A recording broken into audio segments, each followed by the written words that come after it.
9 مئی اور ایک لا یعنی دلیل۔ تحریر عرفان صدیقی۔ نرگسیت ایک موذی مرض ہے۔ اس مرض میں مبتلا شخص خود کو عقل کل سمجھنے لگتا، دل و دماغ کے سارے در دریچے نصیحت صاحب مشورے اور حرف خیر کے لیے بند کر لیتا اور اپنی ذات کی کسوری چکی میں قید ہو کے رہ جاتا ہے۔ وہ گزرے کل کو بھول کر ہر روز ایک نیا بیانیہ اور نیا موقف بنانے کے ہنر میں طاق ہوتا ہے اور اپنی غلطیوں کے مضحکہ خیز جواز کو بھی افلاطونی دلیل سمجھنے لگتا ہے۔ عمران خان کی پوری سیاست اول و آخر اسی نرگسیت کی عبرت آموز کہانی ہے۔ 9 مئی اس نرگسیت کا نقطۂ کمال تھا۔ کوئی مجھے چھو بھی نہیں سکتا، کوئی مجھے گرفتار نہیں کر سکتا، میں ناقابل تسخیر ہوں۔ کسی نے ایسا کرنے کی کوشش کی تو میں خطرناک ہو جاؤں گا اور پورے ملک میں قیامت برپا کر دوں گا۔ اپنی گرفتاری سے پہلے ہی انہوں نے خود کو ریڈ لائن قرار دے رکھا تھا۔ 9 مئی بظاہر کارکنوں کے بے ساختہ پن لیکن در حقیقت ایک منظم سازش کا شاخسانہ تھا۔ دفاعی تنصیبات، علامتوں اور شہداء کی یادگاروں پر حملوں کی حد تک یہ سازش کامیاب رہی، یہاں تک کہ لاہور کور کمانڈر کی رہائش گاہ راکھ کر دی گئی اور فدائین راولپنڈی میں GHQ کے پھاٹک تک جا پہنچے۔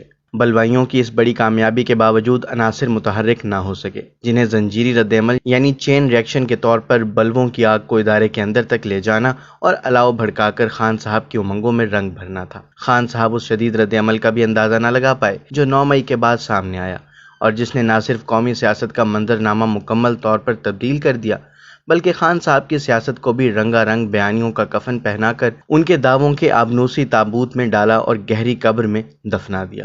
یہ وہ نوحہ ہے جو ہر بپھری ہوئی نرگسیت کا مقدر ہوا کرتا ہے۔ ایک کے بعد دوسری اور دوسرے کے بعد تیسری دلیل تراشنے کے باوجود جب بات نہ بنی تو خان صاحب نے کہا کہ یہ دیکھنا چاہیے کہ 9 مئی کا فائدہ کس کو ہوا، ہمیں تو نقصان پہنچا ہے، سو یہ کام انہی کا کیا درا ہے جنہیں اس کا فائدہ ہوا ہے۔ خان صاحب کو کون بتائے کہ حضور آپ نے سیاست کے میدان میں جس جمناسٹک کو متعارف کروایا اور جو دانشمندانہ اقدامات کیے ان سب کا فائدہ دوسروں کے ہی حصے میں آیا اور خسارہ آپ کو سمیٹنا پڑا۔ خان صاحب کی تاریخ سیاست پر نگاہ ڈالی جائے تو ان کی حکمت و دانش کے ایسے ایسے شاہکار دکھائی دیتے ہیں جو خان صاحب کی سیاست کو پہم زخم لگاتے اور ان کے حریفوں کو نہال کرتے رہے۔ کوئی پوچھے کہ اقتدار میں آنے اور چاروں طرف سے آتی ٹھنڈی معطر ہواؤں کے بہار آفری موسموں میں آپ کو کیا سوجی کہ فوری طور پر جنرل عاصم منیر کو ISI چیف کے منصب سے ہٹانے کی ضد لے بیٹھے؟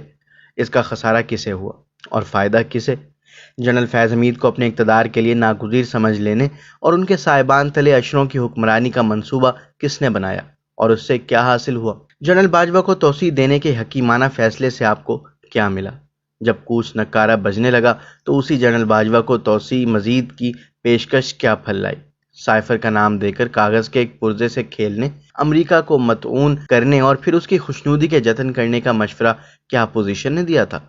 تحریک عدم اعتماد کی آئینی مشق پر آتش زیر پا ہونے، قاسم سوری سے ایک حیا سوز رولنگ دلوانے کا کیا فائدہ ہوا؟ راتوں رات قومی اسمبلی تحلیل کرنے کی جمہوریت کش اقدام سے کیا ہاتھ آیا؟ فرط تیش میں قومی اسمبلی سے اجتماعی استعفوں سے آپ کمزور ہوئے یا آپ کے حریف؟ پھر عدالتوں کے ذریعے اسی قومی اسمبلی میں واپس آنے کی مشق رائیگاں نے کن چہروں پر کالک تھوپی؟ جب مئی 2022 میں طے پا گیا کہ PDM حکومت مستعفی ہو کر اسمبلیاں توڑ رہی ہے اور اگست 2022 میں انتخابات ہو جائیں گے اور جنرل باجوہ نے خود آپ کو اس کی ضمانت بھی دے دی، تو 25 مئی کو اسلام آباد پر چڑھائی کا مقصد کیا تھا؟ اس کا فائدہ یا نقصان کس کو ہوا؟ جنرل باجوہ کے دستے معجز نما اور عدلیہ کی رسوائے زمانہ آئینی تشریح پر بننے والی پنجاب حکومت اور اسمبلی کو رخصت کر کے کسے فائدہ ہوا؟ 10 برس سے خیبر پختونخوا میں قائم اپنی حکومت اور اسمبلی پر کلہاڑا چلانے سے کون سا مقصد حاصل ہوا؟ نومبر 2022 میں جنرل سید عاصم منیر کا راستہ روکنے کے لیے راولپنڈی پر چڑھائی سے PTI کو کیا حاصل ہوا؟ اعلیٰ فوجی عہدیداروں پر نام لے کر قتل کرنے کی سازش کا الزام لگانے سے آپ کے نامہ اعمال میں کتنا حسن آیا؟ IMF سے معاہدہ روکنے کی کوشش آپ کے کس کام آئی؟ کالم کی تنگ دامانی آڑے آ رہی ہے، ورنہ خان صاحب کے ایسے کارناموں کی فہرست بہت طویل ہے جن سے ان کی جھولی میں تو کچھ نہ آیا، البتہ ان کے حریفوں کو ناقابل تصور حد تک فوائد حاصل ہوئے۔ اگر نفع و نقصان والی دلیل مان لی جائے تو یہ بھی ماننا پڑے گا کہ یہ تمام اقدامات خان صاحب کے نہیں، ان کے مخالفین کے تھے یا پھر ان کا کوئی ہمزاد یہ سب کچھ کیے جا رہا تھا۔